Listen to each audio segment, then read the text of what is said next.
All right. Welcome everyone to a game of Apocalypse World with Indie Plus. This is a very interesting game that we're going to be playing here tonight. It is very much an R-rated game. We expect to be violent. We expect to cuss. And we expect to have various other elements of adult content. Although I don't expect to get it into anything um, uh, too extremely hardcore in the sense that, we don't need to really describe things in any massive detail. I'll put it in that way. Um, so Apocalypse World is a game set after the apocalypse, as you might expect. And just to give everyone a quick sort of introduction to the game, then we'll go around and sort of introduce ourselves and start creating characters. Apocalypse World was the inspiration for Dungeon World and lots of other things, the basis of a lot of these games. And it's got a 2d6 system, so you basically roll 2d6, add a stat, and then if you roll over a 7, it's a success, and over a 10, it's a very, very, very nice success, and we'll explain what that means. And characters have what are called moves, which are things they can do. And the nice thing about that is it gives you a nice structure for the kinds of trouble you can get into and what happens as a result of that.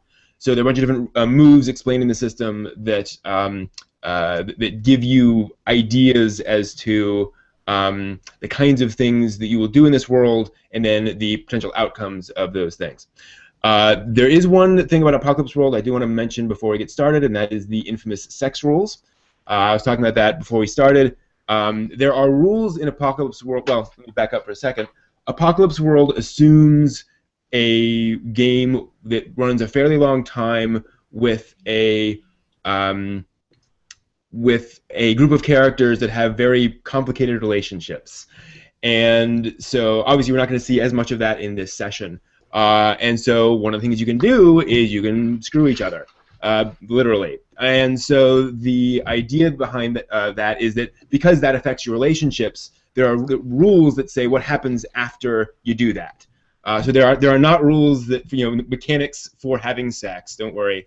But there are rules that say if you go off into a corner and do this, this is what happens as a result of that. And then here's how your character can potentially benefit from that in the future in various ways. So when we, or if we get into that direction, basically we will sort of ramp up to that, drop the veil, move on, move back, and the fun thing about that is you then get to narrate what happened afterwards. The camera cuts back and so, how did that go?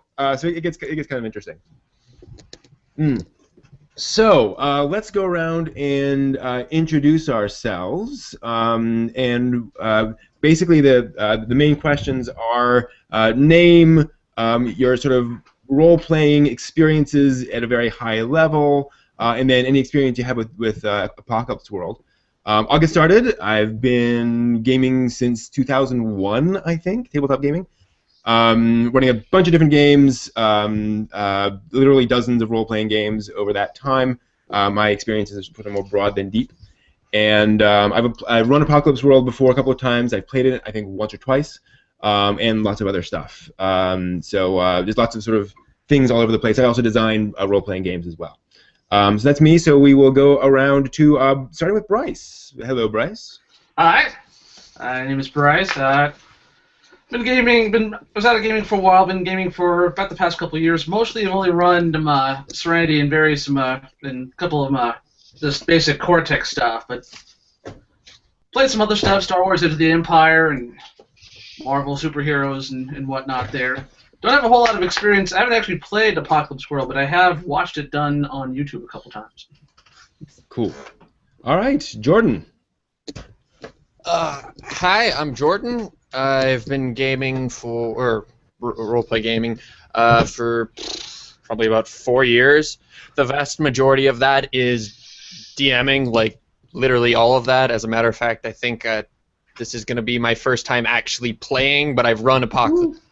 I've run probably 3 or 4 Apocalypse World games that went really long, so I'm used to the system.